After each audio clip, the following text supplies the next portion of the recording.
Welcome back to the Dirt Path podcast. Now, you may be wondering, Grayson, why the hell are you always shooting from a different location? And if you haven't caught on or you didn't listen to my episode, hey, I'm a digital nomad. I travel to a new location every 1 to 3 months because I'm able to work online, and I use that to travel with my girlfriend, Paige. So some of the first few episodes that we shot were when we were living in Bath, Maine. Today's episode is one of the episodes that we shot while we were living in Merida, Mexico. And right now I'm shooting this intro from Chiang Mai, Thailand. And again, we continue to be traveling for the next few months as well. So while my difficult job is to be trying to find a new location to shoot in every place that we live, what is really cool about this, though, that I think is we get to interview people from all over the world, because the Dirt Path isn't something just for us people from the US. It's a global movement. What's really cool is each country might have a little bit different version of what is considered the dirt path or what is considered being on the highway. But one of the things I've really found is there's so many common themes that you might hear from different trailblazers on the dirt path as well. And with that, one of my favorite parts about traveling and doing this while on the road is, again, we get to interview people from all over. So they might be other nomads like myself, other travelers, or in a case like today, they could be locals from the place that I'm in. And without further ado, I'm very happy to introduce today's guest is Russel Gonzalez. Russel is a very well-known Yucatecan entrepreneur. He was the first and only Yucatecan entrepreneur to be featured 3 times in Forbes magazine. He has been able to go to and speak at the G20 summit twice, mostly coming from his main business, Rastreall. But as you'll also hear in the episode, Russel is a man of many talents and is also very passionate about helping fellow small businesses here in Merida, Mexico. Russel, a few years ago, started e.xperiencer, a Instagram account and business dedicated to helping small businesses, mostly in the food industry, but not limited to just that. He also recently got his sommelier certificate, where not only is he having fun just learning more about wines, he's also helping some of those said businesses with their wine menus and pairings as well. So again, Russel is a man of many talents, doing things very differently here in Merida, Mexico. He's also a good friend. I met Russel a few years ago when we were in Merida, Mexico via mutual friends. And we even call him down here Mr. Merida, because Russel is so well known from all of the different ventures that he does, from his speaking entrepreneur events to being featured on many buses throughout Merida, supporting breast cancer when his mom battled with that. So we really couldn't be any luckier to have Russel Gonzalez as our first local trailblazer while visiting another country. And with that, let's go ahead and walk today's dirt path with Russel.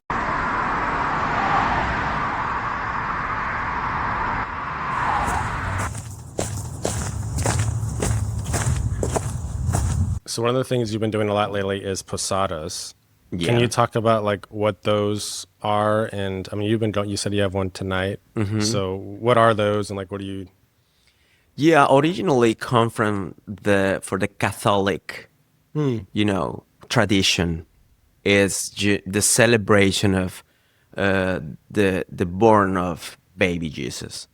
So it's a moment where the families and communities congregate to sing, to celebrate, and to hit the piñata, and it's a moment of to show your best emotions and all that. Mm-hmm. So it started like years ago when the Spanish arrived, and it's kind of a lot of mix of traditions, and now I mean it's a good moment to meet friends that you've not seen in a while, and also it's tradition that every single company in Mexico do their posada, because it's also a moment where they can show their intention as a team, mm-hmm. as a workers, like as a collaborators, and normally the companies give gifts to their employees. Okay. They make like a raffles, they make all these things. Actually, some clients send me the letter like, hey, we're going to do our, traditional posada of the company, and we would love, to receive any present from your company so we can raffle with all the employees and Okay. collaborators as a thank, Yeah. for your service or whatever. So that's the season of this year, and it's fun. Yeah, and you've been since we've been here. You've probably been to like 3, 4, 5 posadas, not only of companies, but also, I think tonight you said it was like your CrossFit group, and another was CrossFit group. like your middle school friends or something. I think that's really cool that you still stay in touch. And it sounds like it's basically like a Christmas party. Would you say? Yeah, yeah, it's a good reason to meet people that, I mean, sometimes it's like the time pass and when we realize, oh, the next year, the next posada is coming and I didn't meet my friends again. And also with family, it's a good moment to do that. And we exchange presents. We do like, games. Depends. But yeah, I had a middle school group of friends, Posada, from high school, from CrossFit, and my sommelier group of friends, Posada also, and my cousins. Yeah, there are different groups, and we are just like, like preparing. Okay, what's the next one? What's the next one? And yeah, it's fun. It's really fun. Do you think that sense of connection comes a lot from the Yucatecan culture? Because one of the things that we're going to get into in this conversation, but our good friend Nathan, our mutual friend Nathan, always calls you Mr. Merida. Yeah, And I think everybody will hear why in the podcast. But Yucateca, the state here, seems to have a very, very strong yeah, culture. yeah. So would you say, and that's one of the things I love about it, with the food and all the traditional stuff, is that sense of connection, would you say, is a pretty strong part of the Yucatecan culture? Or I I think, I mean, in many ways, Mexico is differently. okay, We don't consider our like national celebrations in the same way than people from Mexico City or from the north of the country.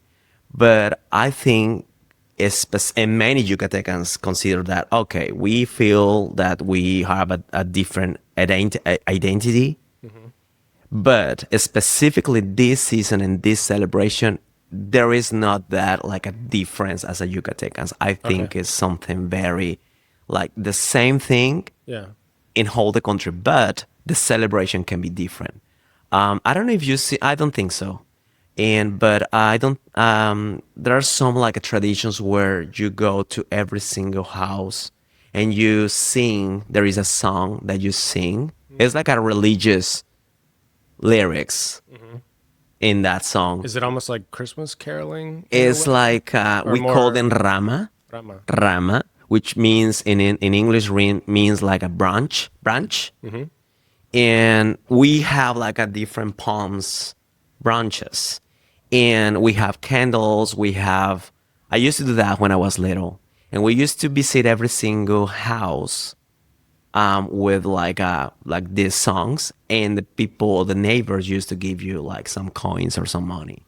So that celebration is mostly of the south of the country. Okay, I don't know if that exists in Mexico City or in the north of the country. I don't think so, but mostly in the south of the country, mostly in the peninsula area. So the song, I mean, is when you do that every day, you get all the kids get all that money, and it's when they do the posada okay, party. And so that could be kind of the different thing that in comparison of the rest of the country. But it's really cool. It's really cool to see the kids doing that. yeah, And it's kind of innocent. It's kind of like the Halloween, like you go like a treat or trick or treat, yeah, yeah, and same. But here is just like with this, they decorate like they make a box they make a like a yeah decoration box, and they put like images. Everything is religion is from Catholic religion, and yeah is and they are going with candles, and they are singing, and they are like like, oh, like asking, like, oh, we are going to do our pasada and whatever. So yeah, that could be the big difference in comparison of the country. Okay.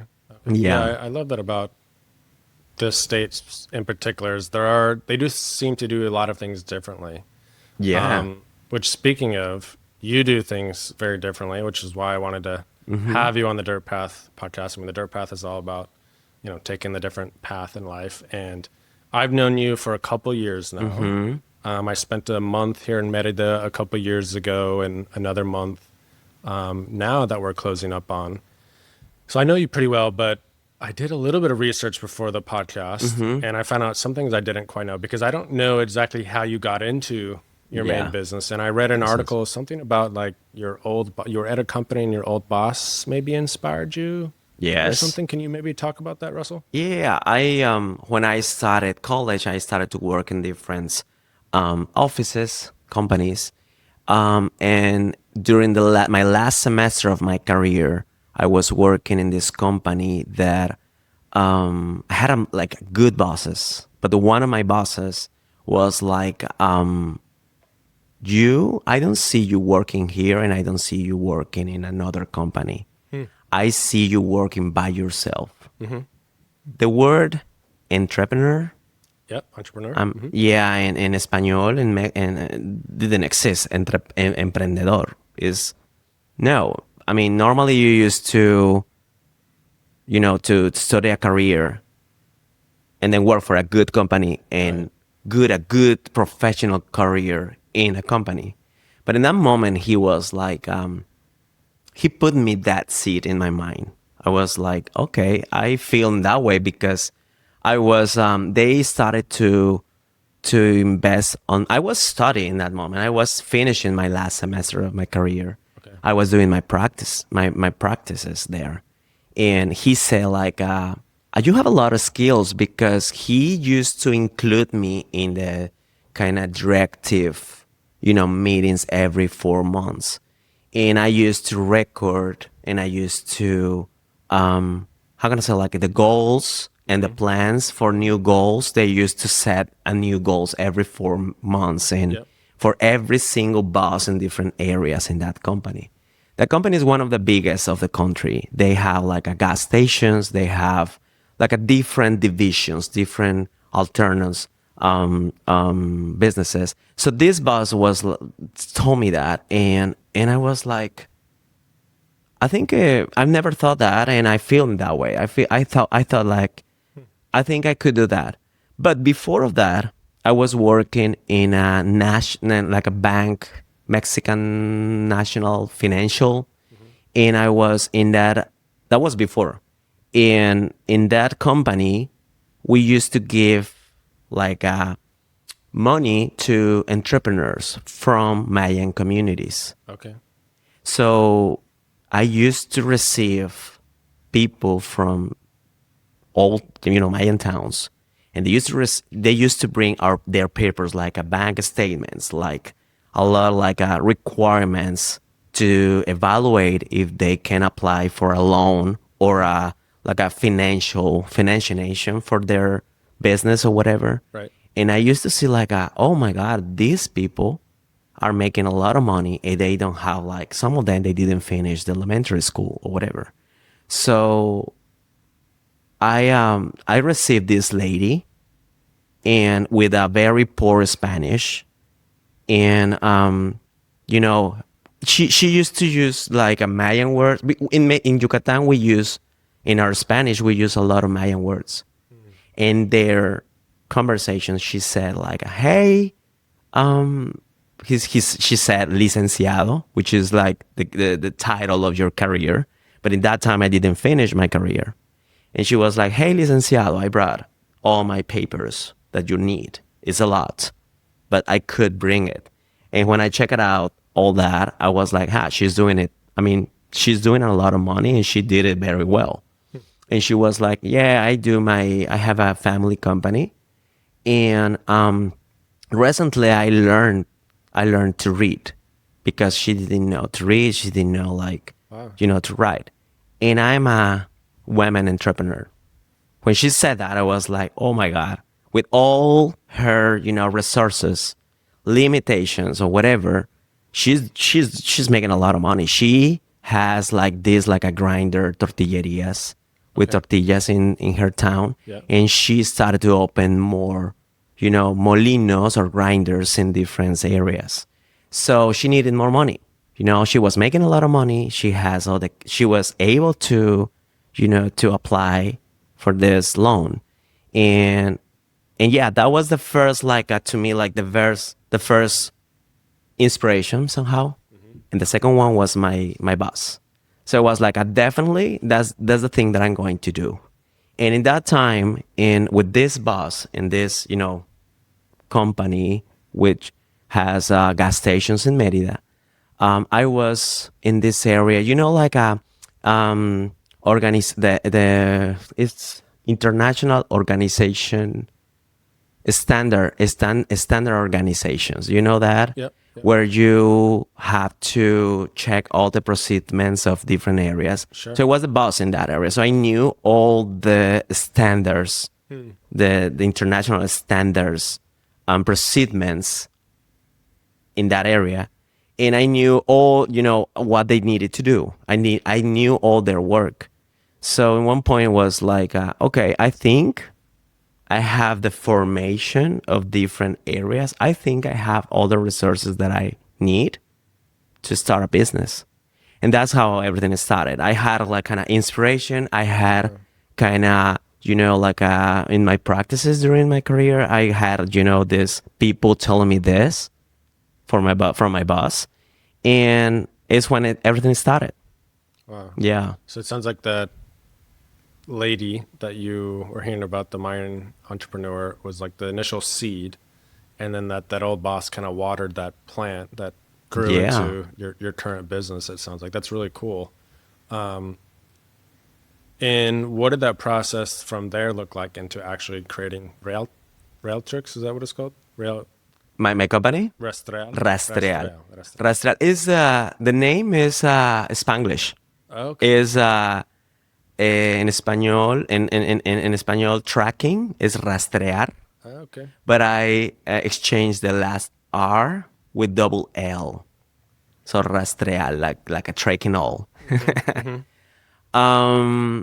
Yeah, before to quit, to this company, I searched just in Google companies that wanted to invest in Yucatan, or like factories that would like to have distributors of their products in Mexico. And I sent some emails to these companies. There were like a five companies, and all of them, they responded to me. But there was one, is a Spanish company. They produce GPS devices and they develop the platform. In that moment, I didn't know what GPS is. I'm 42 years old now. In that time, I was like 24 years old. Okay. So, like, it was kind of almost 20 years, right? Yeah. And so in that time, I didn't know what GPS was.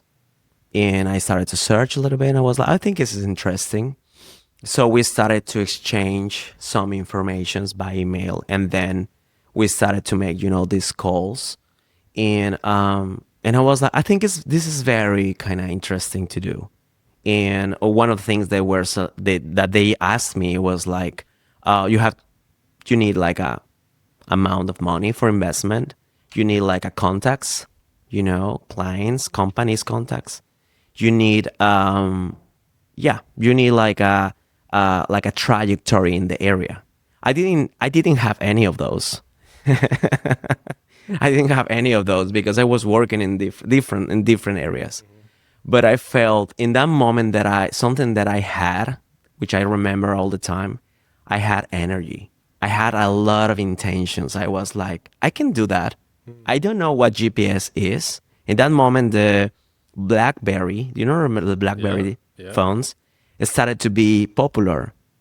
And I remember it was the first time that I heard BlackBerry because he said, you can track in your fleets, Or trucks, your all the different yeah stuff. in your BlackBerry, and I was like, what is that? and it wasn't popular in Mexico yet. It was 2008, 2008, Wow. 2008. So yeah, that's how everything started. And at one point was like, I think I'm out because the requirements that they are asking for, I'm out of them. I don't have all of them, but I started to make a business plan for them. And yeah, they like that. And I was like, I can visit you guys. I can visit you and we can talk about it. I mean, after different months. And that's how I everything started. And at one point when I was with them, I flew to because they opened in Monterrey City in the north of the country. They opened their offices. So I flew, and we have like different meetings. We visited different companies. We have like an agenda, like a work agenda. And yeah, it was when they say like, okay, let's do it, and we sign it. Like some like papers, for to be the distributor in the south of the country. So that's how I started. Wow, that's super. I had no idea. I think what's so cool about that, Russell, is you had this moment, okay, I'm going to be an entrepreneur. And you started to look things up, and it was sounds less about the actual job and more just about this dream that you have. And in fact, you chose GPS, which you said you knew nothing about. Can you take us back to that time and like put yourself back in the mind of Russell when you started? I mean, what were you telling yourself? Like, were other people telling you? Did you have any self doubt about completely changing and going into something you had no idea about? I mean, was that really scary to do? Yeah, I mean, mostly my parents, because I was working in a good company. They gave me when I finished, I graduated from college. They gave me a job. I signed it, a contract, and I was like earning, like a formal, like I had a formal, because before it was just a practice. They just give me some like minimum support for transportation and things like that. So the company, my boss said, Russell, I think it's a good moment for you. You have to decide what you want to do. If you want to go to the next level in the company, you have to tell us. You have to tell us now, because we are going to invest to you. We are going to send you to Mexico City to certificate you for an ISO. And if not, I mean, if you're considering to go somewhere else, I mean, to start a business by yourself, I mean, I don't have any like a suggestion for that, because I don't know. I mean to support in that time, to support to someone to start a business is Right. what kind of I mean, to me in my mind is like what kind of suggestion you can give. It wasn't it wasn't that like a common. So he was like, just think about it. Don't tell me now. And past like many times, my many like days thinking about it. I talk about that with my parents, and they were like, okay, I think you can do it. But my mom was a little bit like, no, I think you have to have something safe. You have a good job, good boss. You are starting your career. Many people would like to have that when they are just finishing their college. And many friends from college, they didn't have like a formal work, you know? So yeah, definitely that was one of the decisions that I was like, I think I can do. I mean, I felt, but I didn't know how to describe how I felt in that way. But I felt confident. I was like, hey, I want to see me like the owners of that company when they used to arrive there. And they are actually now they are one of the most important Yucatecans businessmen in the region. They have companies in Costa Rica. They have companies in Miami, and in different parts of the country. And but in that time, like they used to be also big, not that big than now. And I was like, I would like to do that. I would like to be like them. I don't know how, but I want to. So yeah, it was kind of complicated, but always I felt that confident. That's something that I just remember. It wasn't that hard. I think the feeling from my mom that, hey, think about it, made me you know, Second guess, maybe. yeah. But if she wouldn't, I was definitely like, I will tell to my, in that moment to my boss, hey, there's nothing to think about it. I'm sure I'm going to finish this time or whatever. Then I'm not going to continue. But at one point I was like, okay, let me think about it. Let me think about it. So it was just that. It was just that. I didn't have like a, like any reference from my family, parents, or whatever. Just my work and these people, like supported me somehow. Yeah. Yeah. I think that's so special because most people that I see making a change, and it's no shame on it, there's a really bad moment or something is like really, really bad. And I think it's actually a lot more difficult when things are quite good, when you're very comfortable in a place. And that's how I was in my previous role, I think, for a while. And I needed that little nudge at the end. But for you, just that you had really good options in front of you and you still decided to make your own path. I think that's really, really cool. Yeah. And so, okay, after that, you start the company. How long did it take and what was that process like until it started to really like take off? Yeah. It took like around like 2 years ish, almost 2 years. But I remember I used to think like, because I started to admire these people, and my boss used to say something that I was powerful in that time to me. He said, to be successful in the world or whatever you're doing, there's something that you have to have. Two things. You have to have context and knowledge. And after the years, I added another thing, which was technology. But in that moment, I was like, contacts and knowledge. Where can I have contacts? And I was like, in that time, Facebook started to be popular. It didn't exist, it wasn't Okay. popular. And, I didn't have Facebook. But I remember when I opened my Facebook account, I saw it popped in my profile in my account like this Yucatecan entrepreneurs meetings. And I was like, oh, I've heard about like, it's like an acronym, a Spanish acronym called Coparmex, Okay. which means like it's like a union of businessmen of Mexico.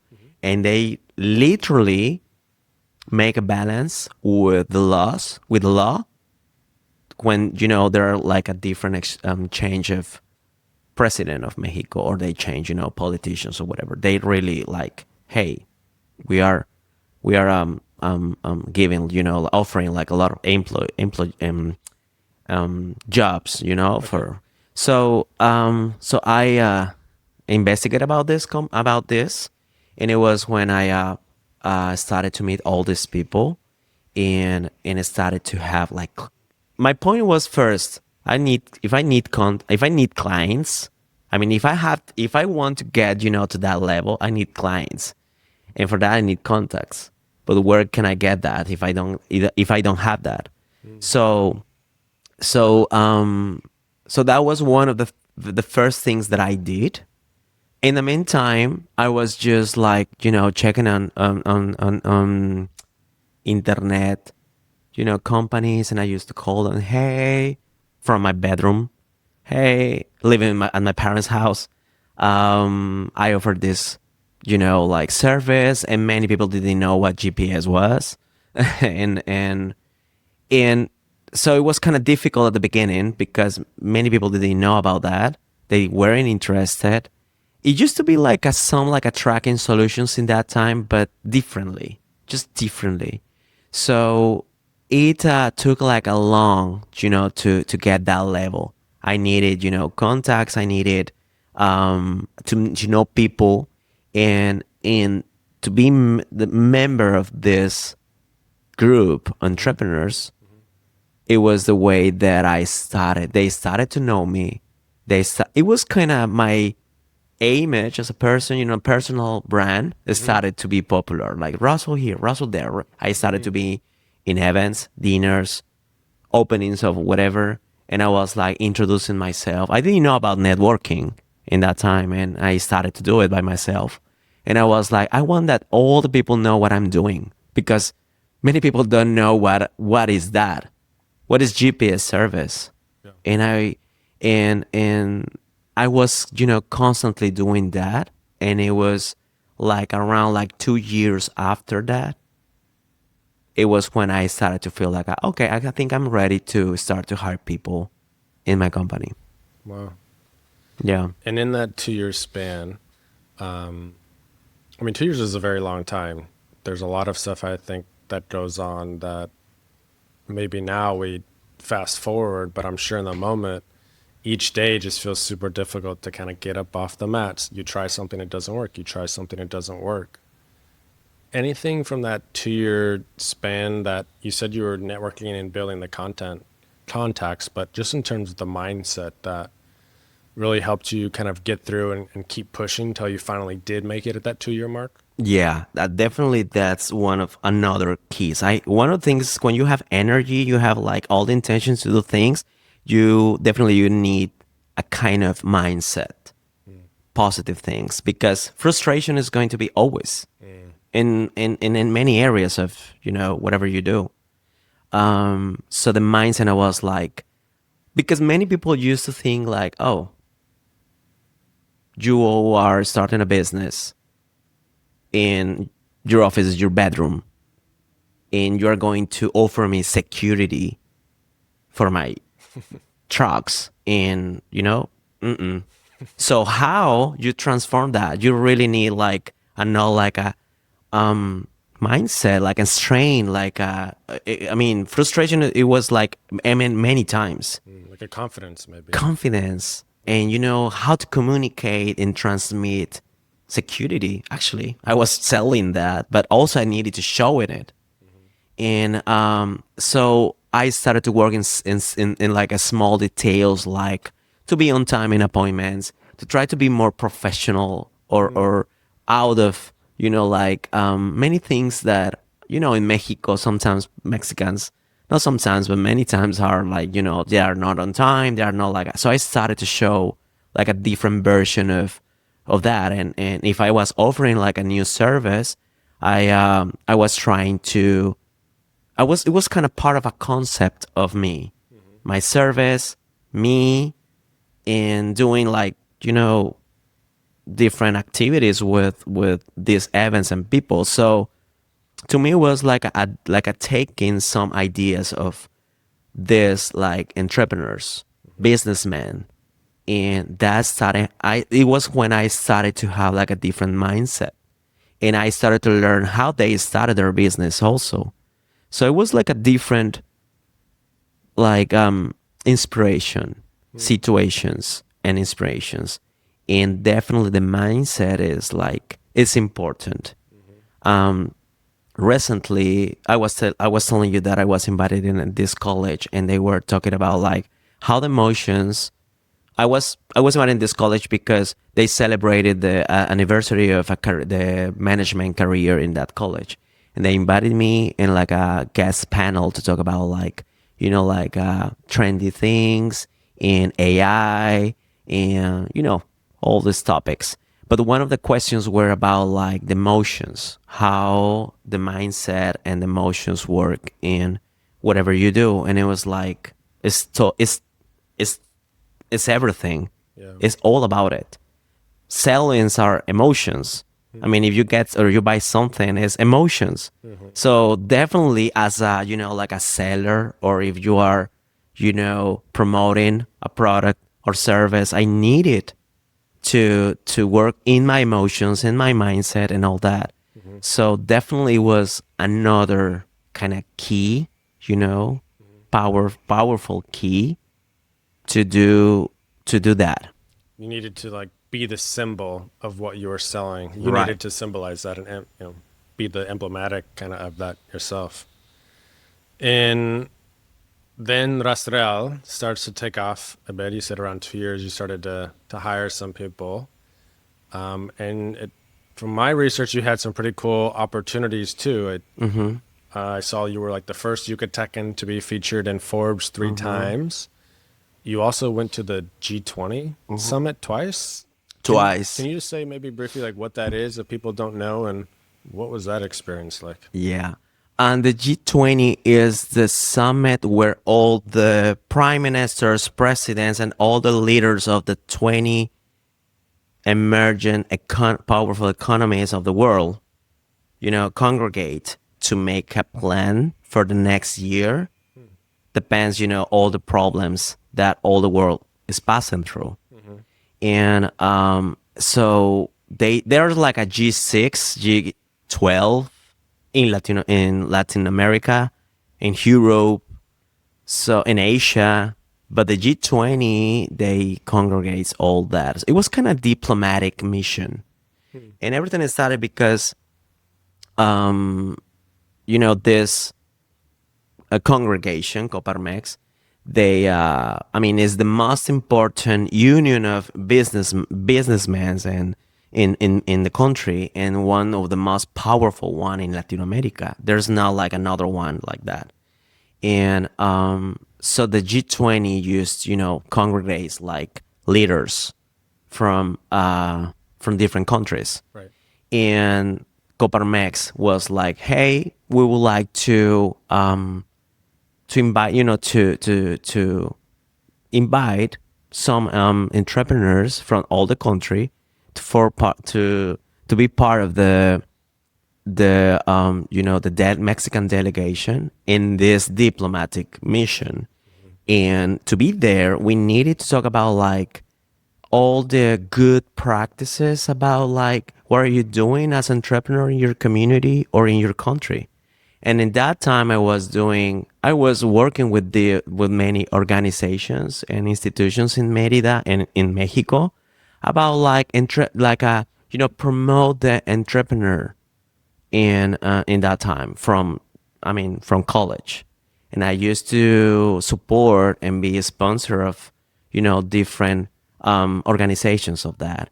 And one of them was the Clean Tech Challenge Mexico, which was like the most important, how can I say, like a contest, green contest in all Latin America. It was like at 14 years.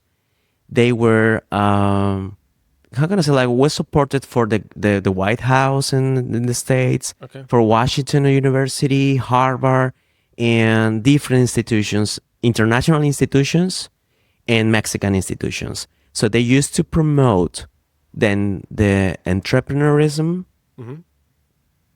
but with a green intention. Okay. Since, when you, not only for young people, it can be like a scientist, Right. it can be like a whatever person with a sustainable Sustainability. idea.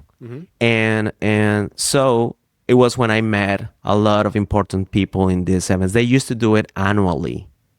And I started to know like all this entrepreneurs environment, not only Mexico, internationally. So that was before the G20. So I was doing a lot of activities promoting the idea to have a business. In that moment, it didn't exist the term digital nomad. It was just like, it started to be popular, just social media, but to work as a, digital nomad, and it wasn't that popular. So I started to do all this kind of activities with, government, private institutions. And that's how I was like invited to apply to one of the G20s. The first one was it was in Istanbul, Turkey. And yeah, it was that year.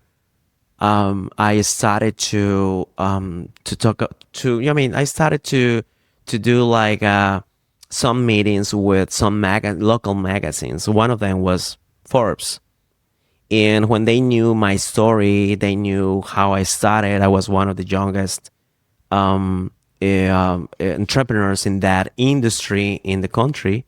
It was when they said like, "Hey, we would like to know more about you," and I was like, "Yeah," and that's how I started. I had a meetings with them They love their story, my story, and they invited to appear in 3 editions, and talking about like security, transportation, like something about like logistic, something about that, but in different months.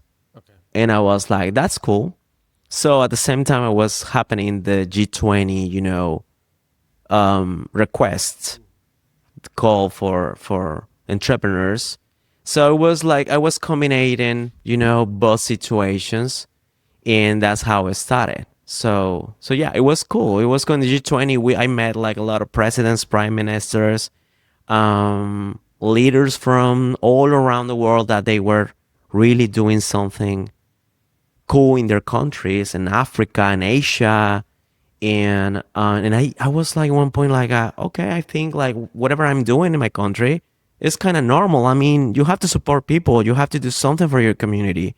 And but I didn't know that in other countries that's not happening. Or like is something like that. So it was a cool experience. Yeah. Yeah, very unique for sure. You talked about at the beginning when you started that entrepreneurs in Mexico was kind of not not there as much, and maybe especially in the Yucatan. But it sounds like you've been really spearheading, you've been trailblazing a lot of that in Mexico with these organizations, like you just said, the G20 and the Yucatan. How is it now, maybe in the Yucatan specifically? How has the entrepreneurial scene grown, or where do you think it is now? I think is growing also with social media help. I think still people are kind of lost sometimes. It used to be more institutions in from government and and from privates, investments about to promote the entrepreneurism.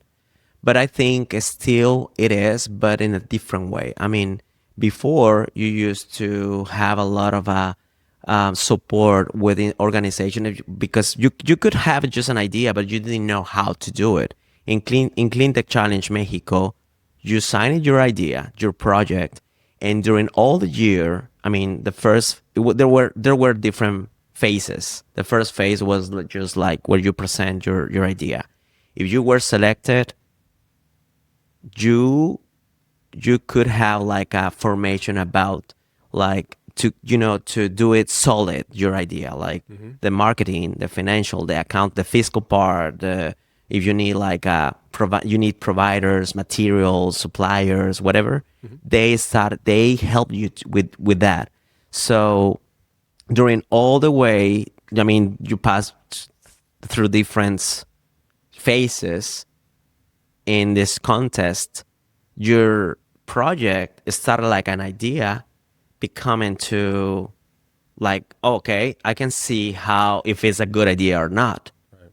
And also in Cleantech Challenge Mexico, they used to find like to be sustainable it has to have three like lines.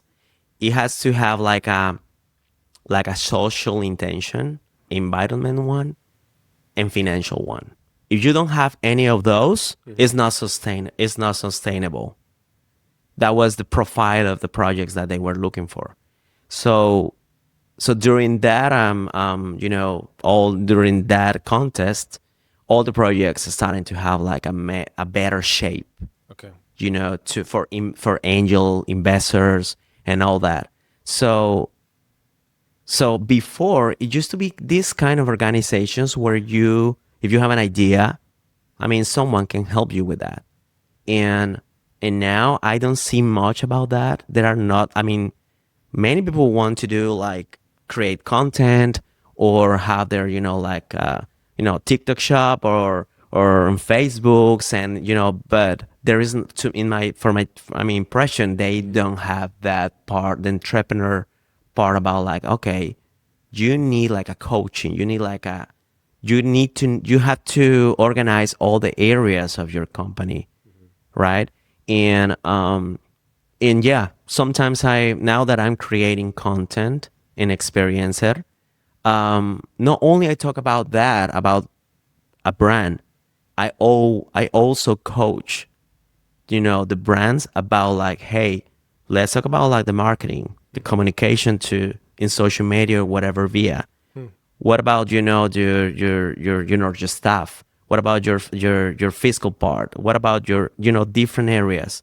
And I think it's important. I mean, even if you are using technology, in your company, always you need like organization. It's not the same a business without an organization. You have to organize all that areas.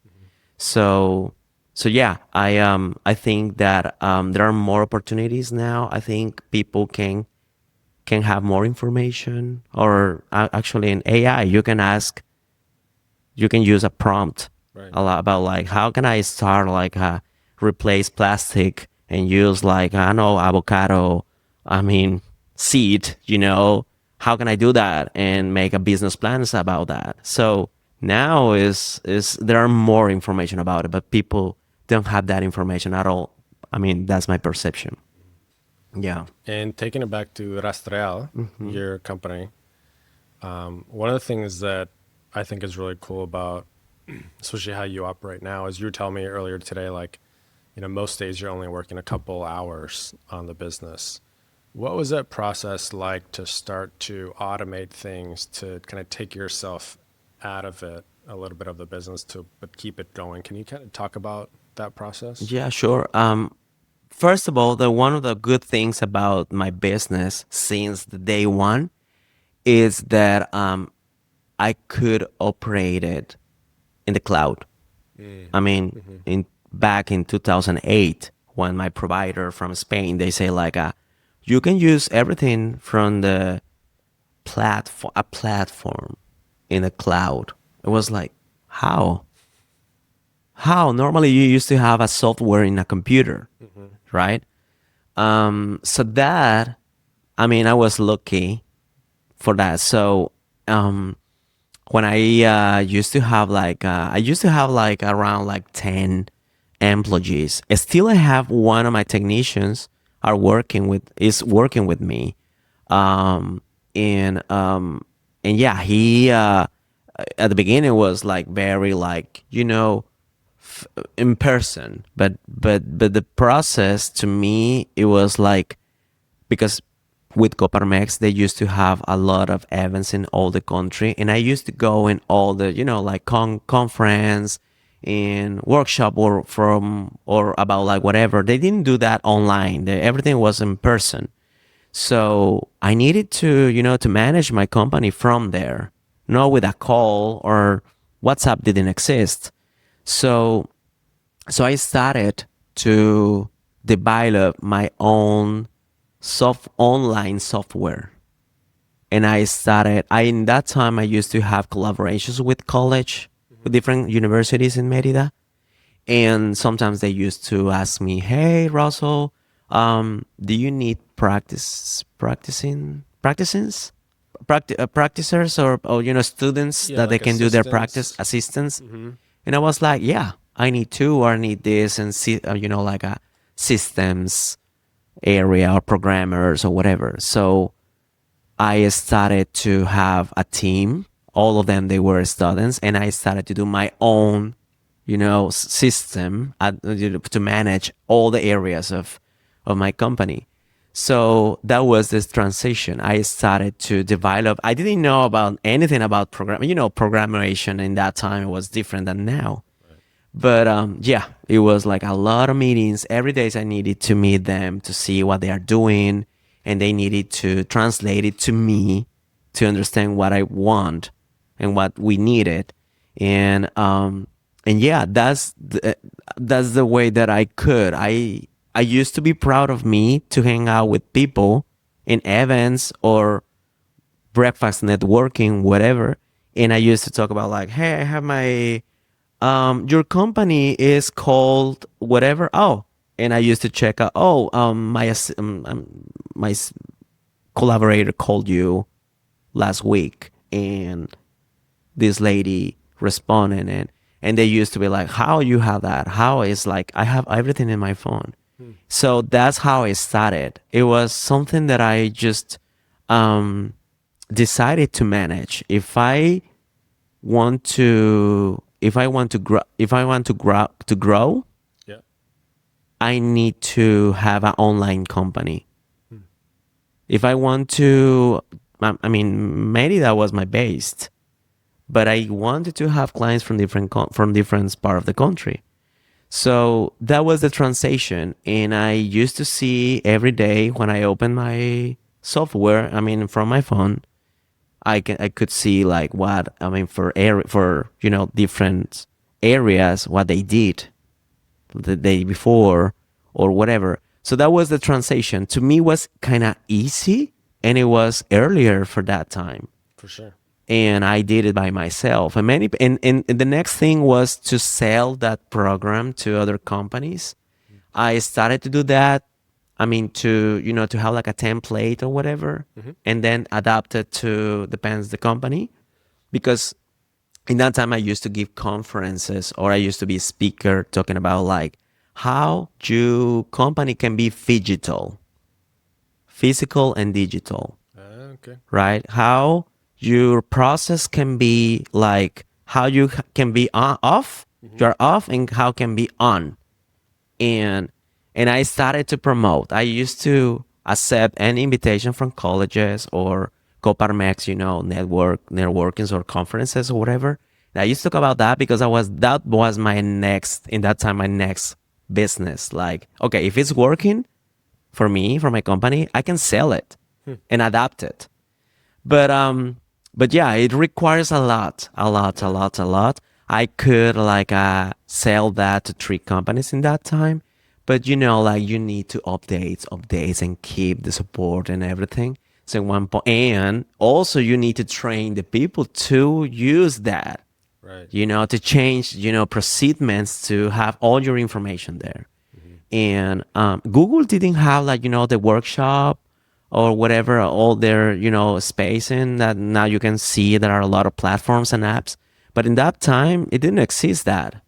And so yeah, that's how I started to do that, with transition of digital work. I hear a lot of intentionality in what you're talking about, and that was a lot of part of my last role at the company was, I was all about increasing, how do we increase schedule and location flexibility for everybody? And to me, the key of that is if you want to have schedule and location flexibility, you actually have to have a lot less flexibility on how you work.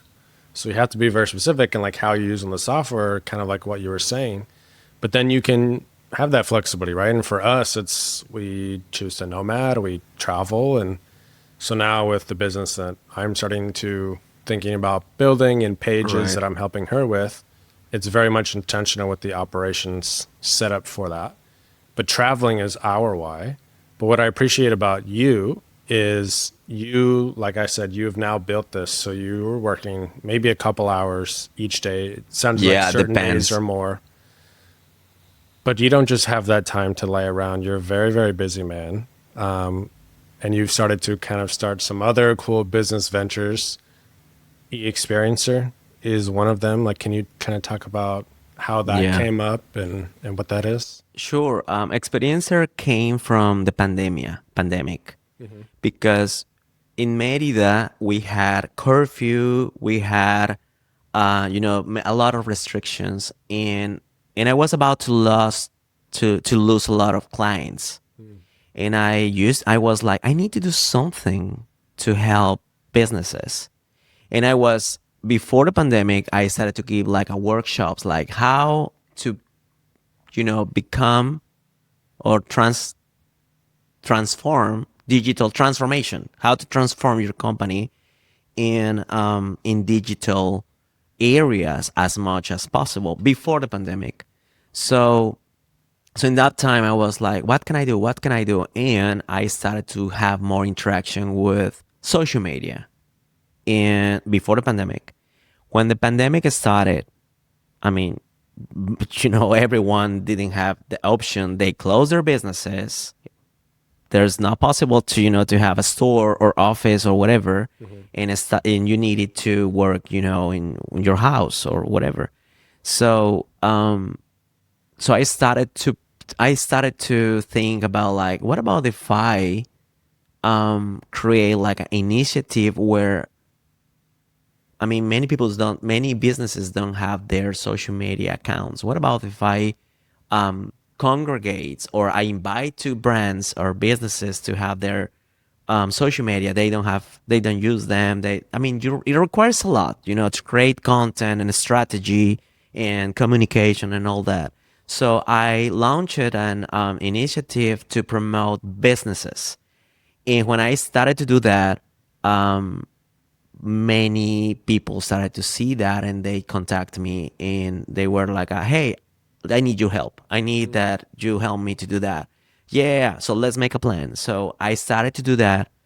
And and then I was like, I think I need, like, because I started to, in that time I used to hang out with, with friends, digital nomads in town. And many people were like, you should recommend all the places and all the things that you do, the places that you go, and the places that you do, and the places that like, try or whatever. Yeah. So yeah, that's how experience had started. At the beginning, it was just like, the initiative was about, like, okay, this brand, used to talk about a little bit the story about the business. And the initiative in Spanish is called something like Together for Merida. That's translation in English, before Experiencer.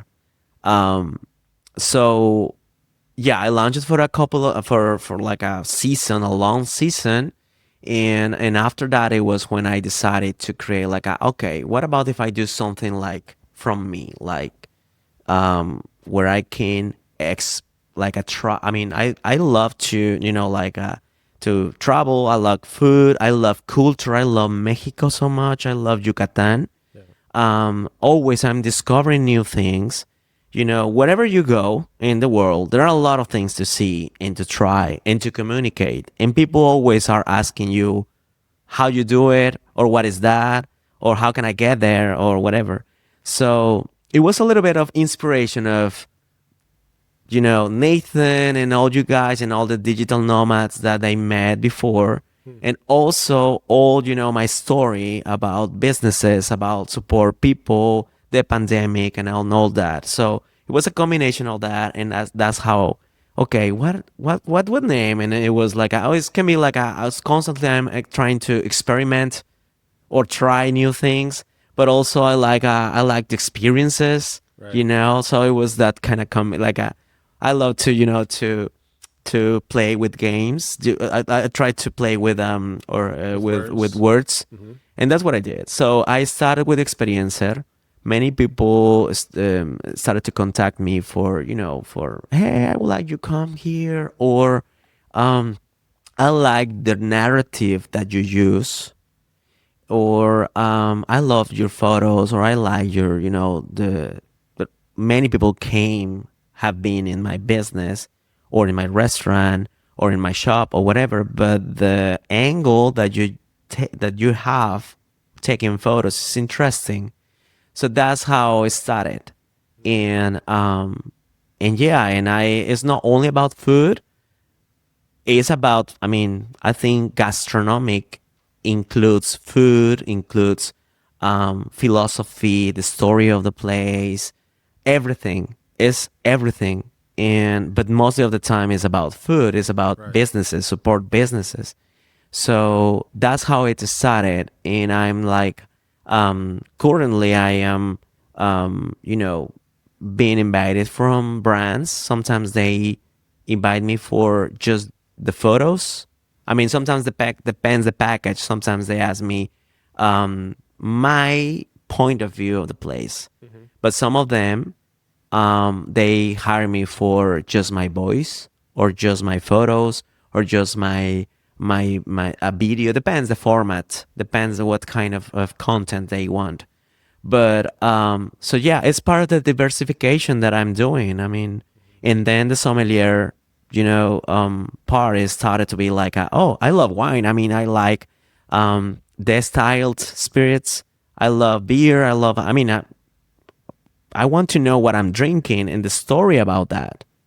It's not like just like looks cute, the presentation, or I don't know. I want to know what I'm drinking, and in the same way that what I'm eating. So that's how Experiencer started. That's awesome. I remember when we were here a few years ago, I think the account was still pretty new then. And so it's been cool to watch the journey from then and till now, getting back here and seeing you again. And you just, like you said, completed the sommelier course. So that kind of adds a whole new element. I think the other day you were saying you were helping a restaurant, like kind of with their Yeah. whole menu and also seeing the wine. And then you can also help them with like their digital marketing and everything. But it also sounds like what I really like about that is, like I said, you built this flexibility within Rastreall, the main company, but you're still very busy doing other stuff on the side. And while it's a business sort of site, you also get, I know you get a lot of fulfillment out of these because you're trying new food, which is always fun, but you're also helping these new businesses, Yeah. which it sounds like is a huge part of kind of your purpose. Yeah, I mean, seems like there's nothing to do with all of them, but it's connected, it's related totally. Because even when I'm in a restaurant or a chain restaurant or in a chef restaurant, and they are talking about like, oh, I have this provider or I have this like a farmer, and sometimes that farmer has trucks and they are my or they were or they are my clients or they are going to be my clients, so they're like a connection somehow. And also with the environment of entrepreneurs in Yucatan and Mexico.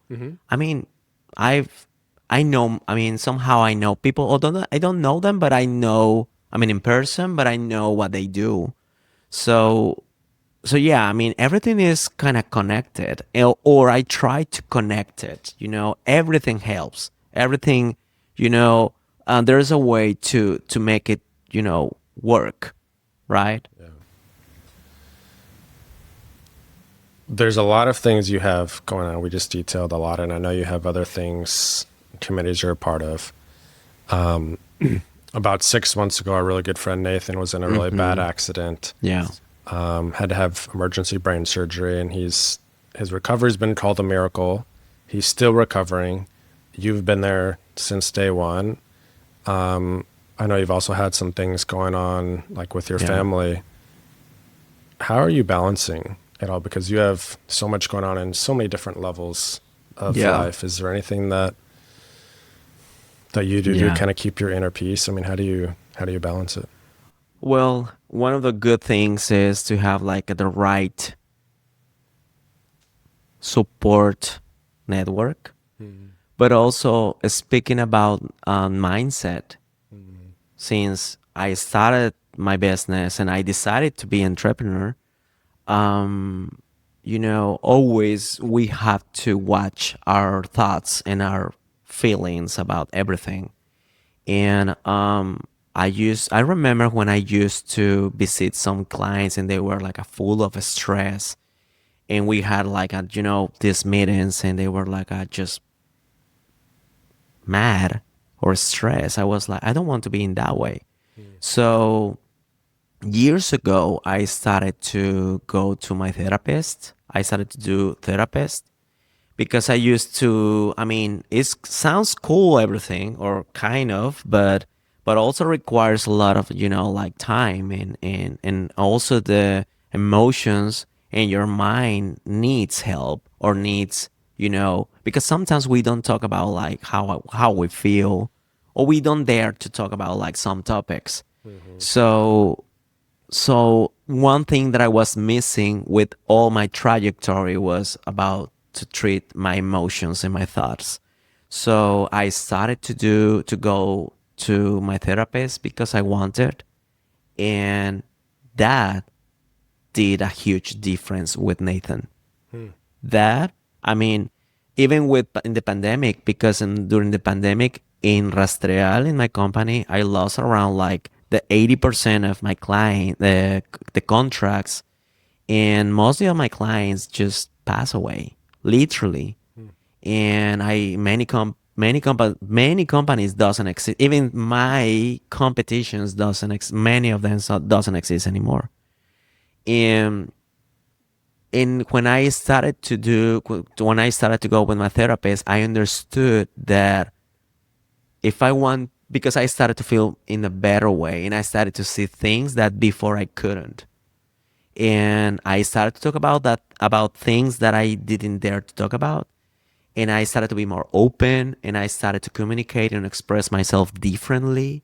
And I started to, to say no, to say yes in the right moment. Right. And so when everything happened with Nathan, I felt like I definitely I was nervous, but also I felt like I had all the, that background, that training, and I could, to most of the time I was just watching, right? I was just trying to help. I was just trying to do, because nobody, for any person, we are not ready for some like this kind of things.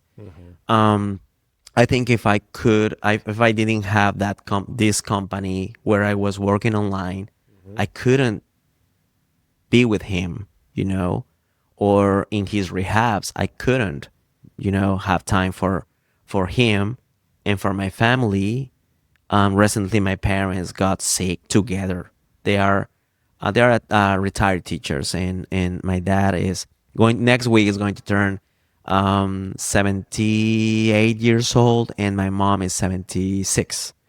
And I didn't realize how old I mean, I don't see them old.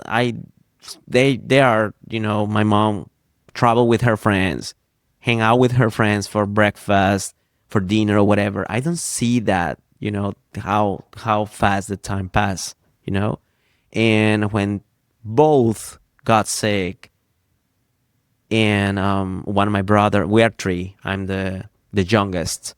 One of my brothers doesn't live in Merida, and my another brother lives in Merida, nearby my house, in the same neighborhood. We used to be at my parents' house. I used to, work there. I used to meet Nathan in the morning sometimes, and then go to my parents' house, see if they have breakfast or not. I used to do breakfast, some meetings or some like whatever, and then okay, let's go to the doctor. Let's go to here. So all that.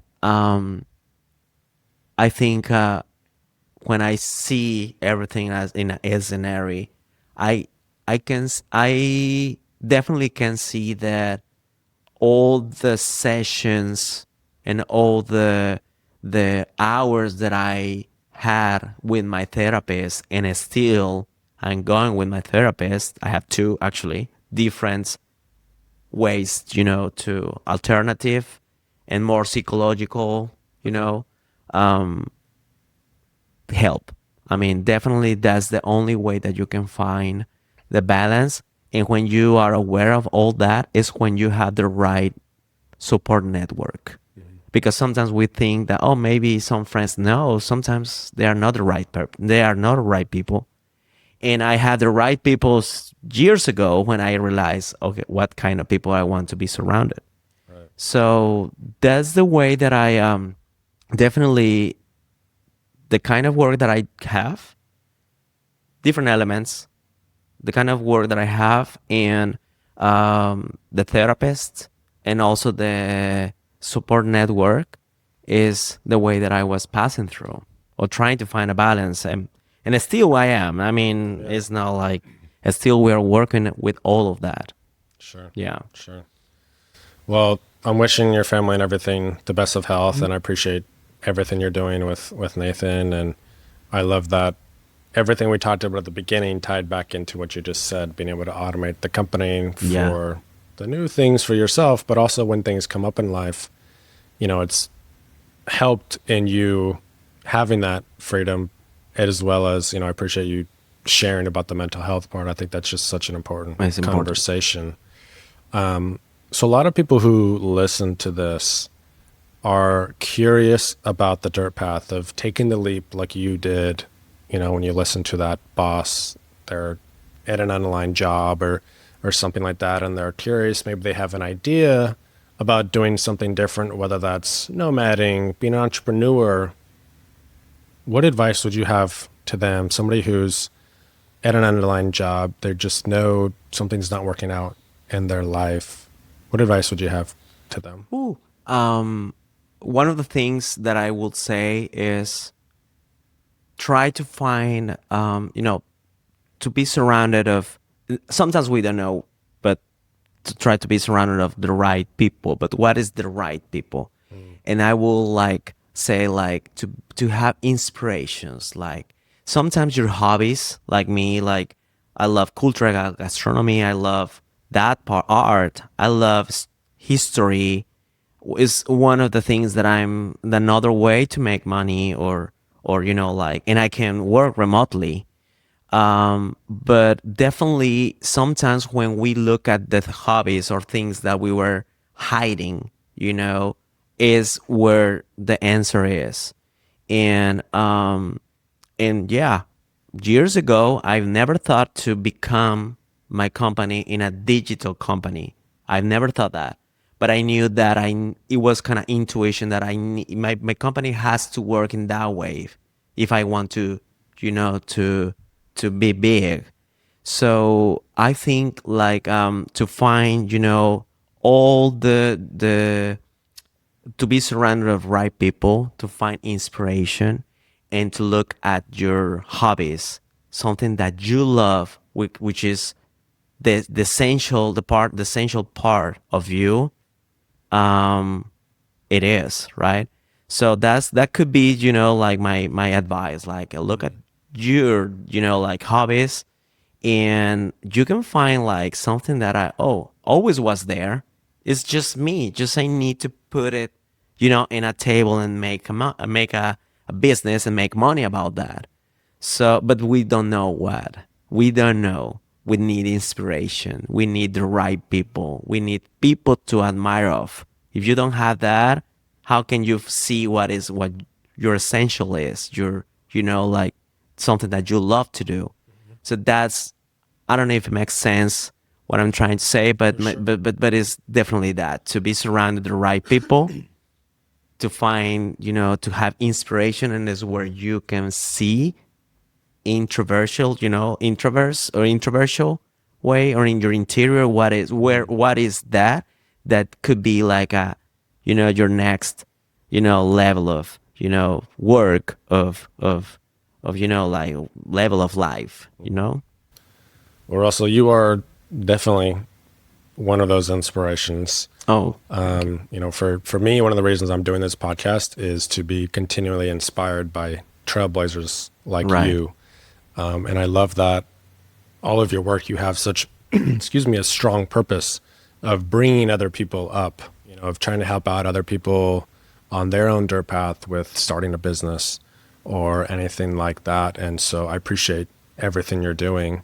Where's the best place if people want to follow your journey, people want to support you? I mean, I would just say for coming down to Merida, make sure you're following e.xperiencer. Yeah, You're going to sure. get a lot of list of restaurants and stuff, but where can people follow you and support Oh, you? they can find me on all the social medias, Instagram, Facebook, TikTok, like experiencer, or Russell Gonzalez. Russell Gonzalez is mostly about me, about like without any point of view, or I'm not necessarily making a recommendation of places or whatever. It's about me. But yeah, both of them, and also LinkedIn. Hmm. You can follow me then, and yeah, that's my social media. And thank you for the invitation. I mean, and I'm really trying to express my ideas in English. I mean, it's my first interview in English. Wow. I mean, normally we, hang out and we talk about like what we do, or how is everything Hmm. going on. But to talk about what I've done in the Yeah. past is the first time, I mean, in English. Hmm. But thank you for the invitation. Yeah. Thank you for taking the leap. I know it's scary maybe to do it in the second Yeah. language, but your English is very, very good. I know everybody got everything here. Last question. Why the dirt path for you? You told your story, took 2 years to really started to make some money. You know, you're starting all these other new businesses and ventures. That's not easy. It takes time. You're doing things differently. You're kind of paving the own path. You got to figure things out. Why the dirt path? I've been thinking about a lot about when I get old. So I'm really trying to be focused. Everything that I've done about that, about like, okay, businesses, if I want work, I mean, I need to, everything is an investment to me, emotionally, professionally, everything. So to me, is the next path is start to prepare my, I mean, I feel like young. I mean, I'm 42 years old, and some people are like, hey, I thought you were younger, or I don't feel older. I feel younger, but I don't feel older, and I don't feel like nobody told me that 42 years old will be in the way that I feel. Many people think like, will be like worse or what, I don't know. But definitely my next path is, okay, what about when I will not have like, I don't know, the same kind of energy, time or whatever in the future, and what is going to be, like the next thing. So I'm starting to planning and prepare that part, and I'm starting to think about that, and definitely start to travel again that I used to do, and try to keep all my businesses and projects that I'm doing, continue doing it in the future. So, and that's important. I mean, the future is now, the present is, everything is happening at the same time. And we think like, oh, in a couple of years, no, you have to think about that right now and do something about it.